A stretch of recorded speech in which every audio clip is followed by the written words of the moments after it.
Hi వర్స్ welcome to our channel. ప్రస్తుతం మనతో పాటు దాము బాలాజీ గారు సీనియర్ జర్నలిస్ట్ ఉన్నారు. వారితో ఒకసారి మాట్లాడదాం. సో నమస్కారం సార్. నమస్తే. సార్, హైడ్రా రంగనాథ్ గారి పైన ఎన్హెచ్ఆర్సీ వాళ్ళు కేసు నమోదు చేశారు సార్. మరి ఇది ఏ కారణాల చేత ఈ కేసు నమోదు చేశారు, ఏం జరిగే అవకాశం ఉంది సార్, దీని డీటెయిల్స్ ఏంటి? హైడ్రా రోజుకొక వివాదం చుట్టుముడుతుంది హైడ్రాను. సో కొత్తగా రంగనాథ్కి ఆయన మీద పర్సనల్గా ఒక కేసు నమోదైంది. ఇది నిన్న మనం చెప్పుకున్నాం. యాక్చువల్గా కూకట్పల్లిలో ఒక పెద్ద ఆవిడ ఆత్మహత్య చేసుకుంది. ఆమె పేరు బుచ్చమ్మ. ఆ బుచ్చమ్మ కుటుంబం ప్రధానంగా ఆమెకు 3 కూతుర్లు. ఆ 3 కూతుర్లకి ఒక ఇల్లు ఇచ్చింది ఆమె. ఇప్పుడు ఆ ఇంటిని కూల్చేస్తారు అని చెప్పి ఆమె భయపడి ఆత్మహత్య చేసుకుంది. అయితే మేము ఆ ఇంటిని కూల్చడానికి ఆమెకు నోటీసులు కానీ ఏమి ఇవ్వలేదని రంగనాథ్ క్లియర్ చేశాడు. మేమేమి ఆ ఇంటిని కూల్చాలనుకోలేదు, అనవసరంగా ఆమె ఊహించుకొని ఉండొచ్చు అని అన్నాడు. కాకపోతే ఇక్కడ ఏంటంటే రంగనాథ్ ఒకటి చెప్తాడు, గ్రౌండ్లో వేరే జరుగుతున్నట్టుగా మనకు కనబడుతుంది. ఎందుకంటే ఎవరైనా ఊహించుకొని ఎందుకు ఆత్మహత్య చేసుకుంటారు? సో చుట్టుపక్కల ఇప్పుడు మార్క్ చేసేసి వెళ్తున్నారంటే అర్థమేమి? మళ్ళీ వచ్చి కూలగొడతారని కదా. ఇప్పుడు మన ఇల్లు వచ్చి సర్వే చేసి మార్క్ చేస్తుంటే మనకి టెన్షన్ రాకుండా ఉంటుందా? ఎందుకంటే ఆల్రెడీ కూలగొడతా ఉన్నారు వీళ్ళు. రంగనాథ్ ఏం చెప్తున్నాడు, కొత్తగా కట్టే వాటిని కూలగొడతామని ఆయన చెప్తాడు. కానీ బాధితులు ఏం చెప్తున్నారు, మేము 25 ఏళ్ళుగా ఉన్నాం, 30 ఏళ్ళుగా ఉన్నామని చెప్తున్నారు. సో ఈ ప్రాబ్లమ్స్ అయితే ఉన్నాయి. ఆయనకి ఇవంతా గ్రౌండ్ లెవెల్లో రియాలిటీ తెలియదా? మేమేమో పక్కా వెళ్తున్నాము, సర్వే చేస్తున్నాము, దాని మీద చదువుతున్నాము, అన్నీ చేసి మేము వెళ్తున్నాము అని ఆయన అంటున్నాడు. కానీ బాధితులు చూస్తే పెద్ద ఎత్తున బాధితులు వస్తున్నారు. నిన్న బీఆర్ఎస్ తెలంగాణ భవన్ బీఆర్ఎస్ ఆఫీస్లో మాట్లాడిన వాళ్ళు మనం చాలా మందిని చూస్తాం. మన ఛానల్లో కూడా వచ్చింది. వాళ్ళు మహిళలు చాలా మంది చాలా ఆవేదనతో మేము పైసా కూడగట్టుకొని కడుపుకి సరిగా తినకుండా దాన్ని సేవ్ చేసుకొని మేము ఇల్లు కట్టుకున్నాము. మాకు 10 ఏళ్లకు ముందు 20 ఏళ్లకు ముందు అనుమతులు ఇచ్చారు. అనుమతులు అన్నీ తీసుకొని మేము ప్రాపర్గా లీగల్గా కట్టుకుంటే ఇప్పుడు సడన్గా వచ్చి దాన్ని కూల్చేస్తే మేము నైట్ ఎక్కడికి వెళ్ళాలి? వీళ్ళు డబుల్ బెడ్రూమ్ ఇస్తామంటారు, ఎప్పుడు ఇస్తారు అని చెప్తున్నారు. నిన్న దానకిషోర్ అని ఇక్కడ మున్సిపల్ శాఖ ప్రిన్సిపల్ సెక్రటరీ ముఖ్య కార్యదర్శి, ఆయన ప్రెస్ మీట్ పెట్టాడు మన రంగనాథ్తో కలిసి. ఆయన ఏం చెప్తున్నాడు, మేము ఈ ఇప్పుడు మూసీ మీద పడ్డారు ప్రధానంగా.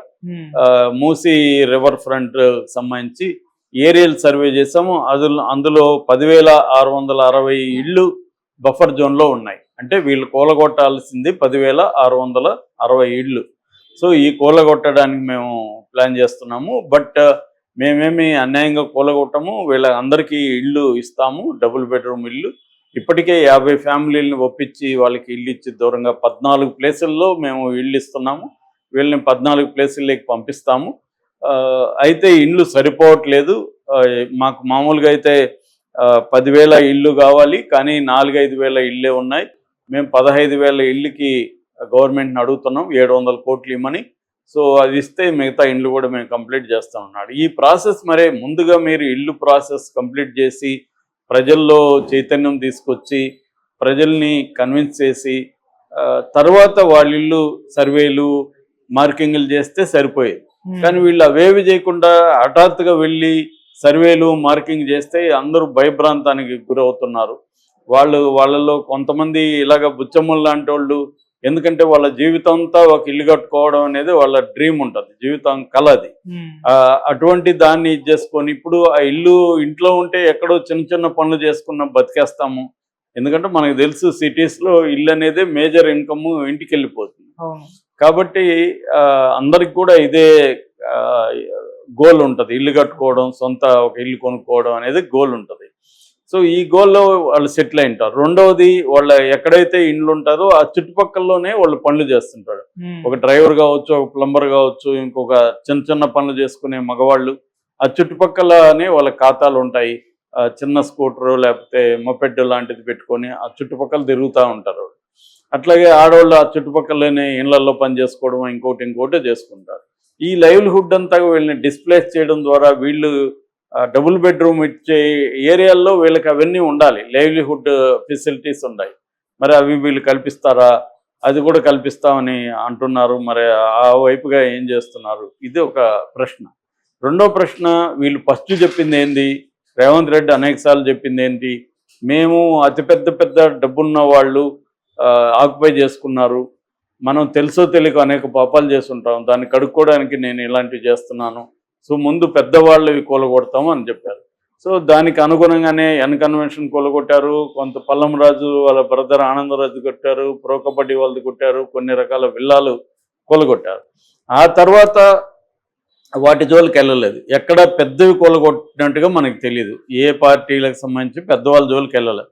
ఓవైసీ ఆస్తులు అన్నారు, ఆయన పల్లా రాజేశ్వర రెడ్డి ఆస్తులు అన్నారు, మన కేటీఆర్ జన్వాడ ఫామ్ హౌస్ అన్నారు, ఇవన్నీ అన్నారు.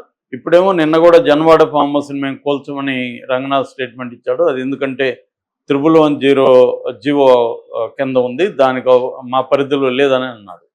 సో ఏదేమైనా పెద్దవాళ్ళ జోలికి వెళ్లకుండా వీళ్ళు middle class, lower middle class, poor పీపుల్ల ఇండ్లని కూలగొట్టే కార్యక్రమంలోకి హైడ్రా ఎంటర్ అయింది. దీనివల్ల రేవంత్ రెడ్డికి ఖచ్చితంగా నెగిటివ్ అయ్యే అవకాశం ఉంది. అట్లాగే బీఆర్ఎస్ యాక్టివ్ అయింది ఈ మధ్యకాలంలో మనం చూస్తే. ఎందుకంటే వాళ్ళు గమ్మని ఆఫీసులో ఉన్న ప్రజలే వాళ్ళ దగ్గరికి వెళ్తున్నారు మా సమస్యలు ఇవని. కాబట్టి వాళ్ళు కూడా ఈ ఆపర్చునిటీని వదులుకోరు కదా, వాళ్ళు కూడా ఇప్పుడు రంగంలోకి దిగుతారు. అసలు రేవంత్ రెడ్డి హైడ్రాని తీసుకురావడం వెనకే రేవంత్ రెడ్డికి ఉన్న లక్ష్యం ఏంటి? ఆయన చెప్పే చెరువుల విముక్తి కార్యక్రమం పక్కన పెడితే రాజకీయ లక్ష్యం ఏంటి? హైదరాబాద్ చుట్టుపక్కల గ్రేటర్ హైదరాబాద్ పరిధిలో కాంగ్రెస్ బలహీనంగా ఉంది, బీఆర్ఎస్ స్ట్రాంగ్గా ఉంది. బీఆర్ఎస్కి మొత్తం సాలిడ్గా ఇక్కడ గెలిచారు. అయితే ఎంపీ సీట్లలో చేంజ్ వచ్చింది, అది వేరే వ్యవహారం.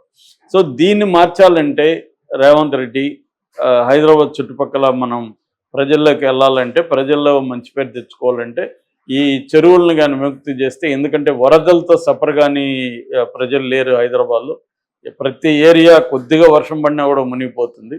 సో దీన్ని మనం నివారించగలిగితే మనం శాశ్వతంగా గుండెల్లో నిలిచిపోతాం అనేది ఆయనకుంది. అది మంచి లక్ష్యమే.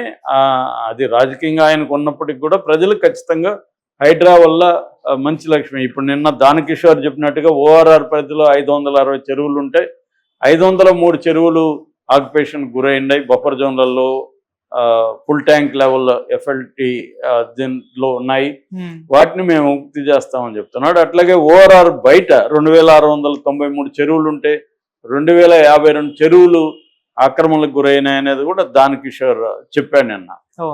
ఇదంతా ఈ లక్ష్యం బాగానే ఉంది, మంచిదే. కాకపోతే చేయాల్సిన, చాలాసార్లు నేను చెప్తున్నాను, వాళ్ళకి ఒక ప్రయారిటీ లిస్టు ముందు ఎవరిది కూలగొట్టాలి, ఏ చెరువును ముందు విముక్తి చేయాలి, ఒక ప్లాను. ఇదేమీ లేకుండా ర్యాండమ్గా నాగార్జున ఎందుకు కూలగొట్టారు, ఇంకొకరిది ఎందుకు కూలగొట్టలేదో తెలియదు. ఒక ర్యాండమ్గా పోయి కూలగొట్టడం మనకు కనబడుతుంది. ఆ తర్వాత ఏమో పెద్దవాళ్ళని పక్కన పెట్టి బడుగు జీవుల మీదకి వెళ్ళారు. సో ఇది ప్రాబ్లం అవుతుంది. ఇప్పుడు ముందు పెద్దవాళ్ళు చేస్తే వీళ్ళు కూడా మెంటల్గా రెడీ అవుతారు, వీళ్ళకి కొంత టైం ఇవ్వాలి. చాలామంది నిన్న ఆడవాళ్ళు మాట్లాడినప్పుడు ఇదే మాట్లాడుతాం, మీ తమ్ముడికి 30 రోజులు ఇస్తారు, మాకు 30 నిమిషాలు కూడా ఇవ్వకుండా వచ్చి కొట్టేస్తున్నారు అని వాళ్ళు ఆవేదన వ్యక్తం చేస్తున్నారు. సో ఇది అంటే ఒక మెథడ్ ఇన్ మ్యాడ్నెస్ అంటారు. ఒక మెథడ్ లేకుండా హైడ్రా అనేది ఒక పవర్ ఉంది కాబట్టి మనం ఇష్టం వచ్చినట్టు వెళ్తున్నామా అన్నది జరుగుతున్నట్టు కనబడుతుంది. దీనికి ఇటువంటి అంటే ప్రభుత్వాలు రాజ్యాంగాన్ని ప్రజల హక్కులకు భంగం కలిగించే విధంగా వెళ్ళినప్పుడు వ్యవస్థలు కొన్ని చెక్స్ అండ్ బ్యాలెన్సెస్ అనేవి మన ఇండియన్ కాన్స్టిట్యూషన్లో ఉన్నాయి.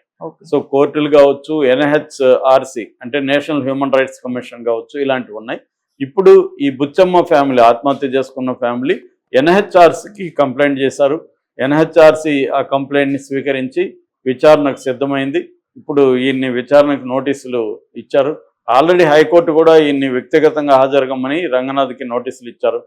ఎందుకంటే కోర్టు పరిధిలో ఉన్న డిస్ప్యూట్లో ఉంది, కోర్టు పరిధిలో ఉంది, దాన్ని కూడా వీళ్ళు కూలగొట్టేశారు ఒక బిల్డింగ్. దాని మీద ఇప్పుడు హైకోర్టు సీరియస్ అయింది రంగనాథ్ మీద. రంగనాథ్ వ్యక్తిగతంగా కోర్టుల కన్నా రావచ్చు, లేదా విర్చువల్ కన్నా కోర్టుకి హాజరై ఆయన సమాధానం ఇచ్చుకోవాల్సి ఉంటుంది. సో మెల్లమెల్లగా కోర్టులు, ఇతర ఎన్హెచ్ఆర్సి లాంటి రాజ్యాంగ సంస్థలు రంగంలో దిగే అవకాశం ఉంది. దానివల్ల ఖచ్చితంగా రేవంత్ రెడ్డికి ప్రాబ్లం అవుతుంది. అన్నిటికంటే కూడా తన రాజకీయ లక్ష్యానికి ఇబ్బంది కలిగే అవకాశం ఉంది. ఎందుకంటే సోషల్ మీడియా కూడా విపరీతంగా రేవంత్ రెడ్డికి, హైడ్రాకు యాంటీగా ఈ మధ్యకాలంలో పోస్టులు విపరీతంగా పెరిగాయి. దీని వెనక బీఆర్ఎస్ కొంతవరకు ఉండొచ్చు, వాళ్ళ సోషల్ మీడియా ఉండొచ్చు, కానీ మామూలు జనం కూడా దీని వ్యతిరేకత అయితే తీవ్రంగా వచ్చింది. Okay sir. మరి దీన్ని ఎలా డీల్ చేస్తాడు రేవంత్ రెడ్డి అనేది చూడాలి. Okay, thank you so much.